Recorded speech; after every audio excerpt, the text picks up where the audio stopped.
இறா மஞ்சத்தூள் போட்டு ஊற வச்சுருக்கேன். பெரிய வெங்காயம் 1 கட் பண்ணி வச்சுருக்கேன்.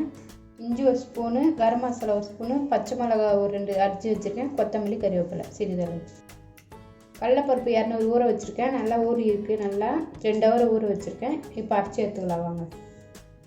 கடலைப்பருப்பு அரைக்கிறதுக்கு முன்னாடி 1/2 கிலோ இறாவை கடாயில் கொஞ்சம் வறுத்துக்கலாம் தண்ணி இல்லாமல். ஸ்லோ தீயில் வைங்க. தண்ணி நல்லா இதில் ஒரு சுரக்கும். அதனால கொஞ்சம் இது வறுத்துக்கலாம். நல்லா நீச்சி வாசனை அப்போ தான் போகும் இறாவுக்கு. இப்போ கடலைப்பருப்பு அரைச்சிக்கலாம். கொஞ்சம் ஸ்லோ தீயிலே இது வதங்கட்டும் கொஞ்சம் நேரம். கடலைப்பருப்பு இந்த பதத்தில் அரைச்சிங்க. இறா வராங்க வதங்கிக்கிறதுக்கு தண்ணி இல்லாமல். பாருங்க நல்லா இறா வதங்கிச்சு தண்ணி இல்லாமல். இப்போ இது எடுத்து ஒரு 5 நிமிஷம் ஆறட்டுன்னு விடலாம். இப்போ இந்த பவுலில் கடலைப்பருப்பு எடுத்து கொட்டிங்க.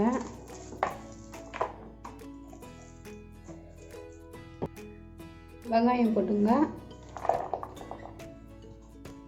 இந்த இறால கொட்டிங்க. ஆற வச்சு வச்சுருக்கேன்னு. இப்போ இஞ்சி பூண்டு பேஸ்ட்டு, கரம் மசாலா, பச்சை மிளகாய், கொத்தமல்லி, கறிவேப்பிலை எல்லாத்தையும் சேர்த்துங்க.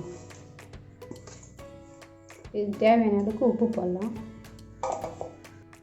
தேவையான அளவுக்கு உப்பு எடுப்பேன்.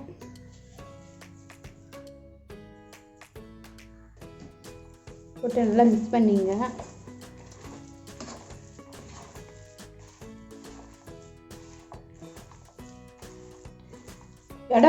இறா பொடி இறா வந்தாலும் நல்லா டேஸ்ட்டாக இருக்கும். இது பெரிய இறா போட்டிருக்கேன். கட் பண்ணிக்கிற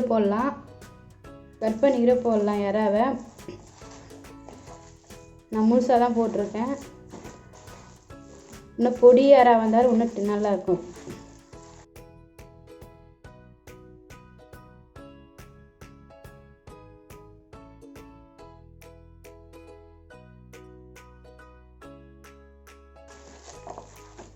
இப்போ எல்லாம் மிக்ஸ் ஆகிடுச்சு. இப்போ கடாயில் எண்ணெய் ஊற்றி சூடு பண்ணிக்கலாம்.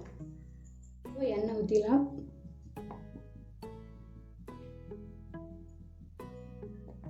போதும். இது எண்ணெய் ஒரு 10 நிமிஷம் ஆகும் காயத்துக்கு. இப்போ எண்ணெய் காஞ்சிடுச்சு. ஸ்லோ பண்ணிங்க. இந்தமாரி தட்டிங்க அழகாக ரவுண்டா. பொறுமையாக போடுங்க. அப்போ தான் சைஸ் வாரியாக வரும்.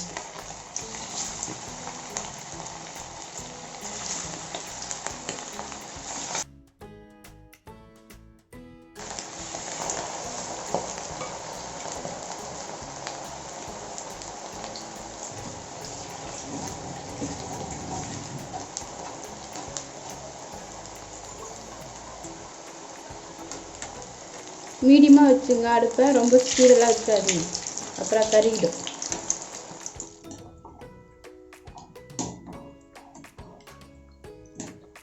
பருப்பு ஒன்றுமே பாதியமாக அரைச்சிங்கன்னா கொஞ்சம் வெல்லும் போது நல்லா டேஸ்ட்டாக கொடுக்கும் உங்களுக்கு. ரொம்ப மழை ஒன்று அரைச்சிட்டே நல்லா இருக்காது. குறப்பாக அரைக்க போகுது கடலைப்பருப்பை. அது மேலே கடலைப்பருப்புலாம் தெரியுது பாருங்க.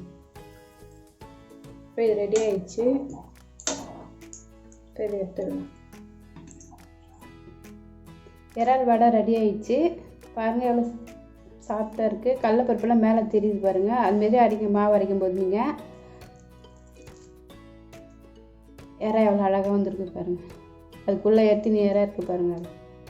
நல்லா வெந்து சாஃப்டாகிடுச்சு எல்லாமே. வெங்காயம் இறாலாம்.